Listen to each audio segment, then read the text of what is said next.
Hello soldiers, இந்த வீடியோவில் induction motor வந்து எப்படி ஒர்க் ஆகுதுன்னு பார்ப்போம். இண்டக்ஷன் மோட்டர் எடுத்துக்கிட்டிங்கன்னு வச்சுக்கோங்க, அதில் ஒரு இம்ப்ரெஷனான விஷயம் இருக்குது. அதில் வந்து மேக்னெட்டே கிடையாது. மேக்னெட் இல்லாமல் இப்போரா அந்த மோட்டர் சுற்றுதுன்னு நினைக்கலாம். அதுக்கு என்ன காரணம்னா எலக்ட்ரோ மேக்னெட்டிக் ஃபீல்டு.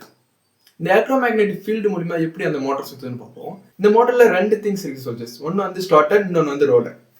இந்த ஸ்டார்டரில் தான் காயில் வந்து அதிகமாக சுற்றிருப்பாங்க. ரோடர் வந்து ஒரு ராட், சிம்பிள் ஒரு ராடு தான். இந்த ஸ்டார்டர்ல பவர் சப்ளை கொடுக்கும்போது என்ன நடக்கும்னா, இதுல வந்து எலக்ட்ரோ மேக்னெட்டிக் ஃபீல்டு வந்து உண்டாகும். அது வந்து ஒரு சர்க்குலேட்டர் மோஷன்ல இருக்கும் அந்த எலக்ட்ரோ மேக்னெட்டிக் ஃபீல்டு.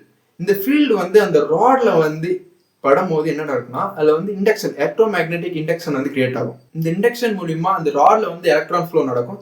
இந்த எலக்ட்ரான் ஃப்ளோ மூலியமா நம்மளுக்கு வந்து இந்த எலக்ட்ரோ மேக்னெட்டிக் ஃபீல்டு வந்து அந்த ராட்லயும் கிடைக்கும். இந்த ராட்ல இருக்க ஃபீல்டும் இந்த ஸ்டார்டர்ல இருக்க ஃபீல்டும் ஒன்றுக்கு ஒன்று அட்ராக்ட் ஆகி அந்த ரிப்பல்சன் ஆகி இந்த மாதிரி மாறி மாறி ஆகி ஒரு ரொட்டேஷனல் மோஷனுக்கு வந்து அந்த ராடை கொண்டாடும். சரி, ஓகே, இருக்கட்டும். இந்த வீடியோட மெயின் பர்பஸ்க்கு வருவோம். இண்டக்ஷன் மோட்டரை வச்சு எலக்ட்ரிக் ஜென்ரேட் பண்ண முடியுமா? பண்ண முடியும் சோல்ஜர்ஸ். ஆனா நம்ம கிட்ட தான் அந்த மேக்னெட்டே அந்த மோட்டர்ல இல்லை. எப்படி ஜென்ரேட் பண்ண முடியும்? சப்போஸ் இந்த பவர் சப்ளை எல்லாத்தையும் நம்ம ரிமூவ் பண்ணிட்டோம், அதுல எப்படி எலக்ட்ரோ மேக்னெட்டிக் ஃபீல்டு இருக்கும்?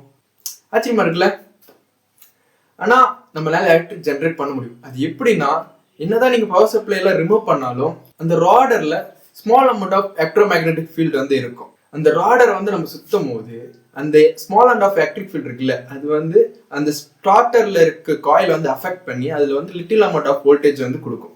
அந்த வோல்டேஜ் அப்படியே நம்ம சுத்த வேகமா சுத்த அந்த வோல்டேஜ் வந்து அதிகமா டெவலப் ஆகி அவுட்புட்ல வந்து லார்ஜ் அமௌண்ட் ஆஃப் வோல்டேஜ் வந்து கிடைக்கும்.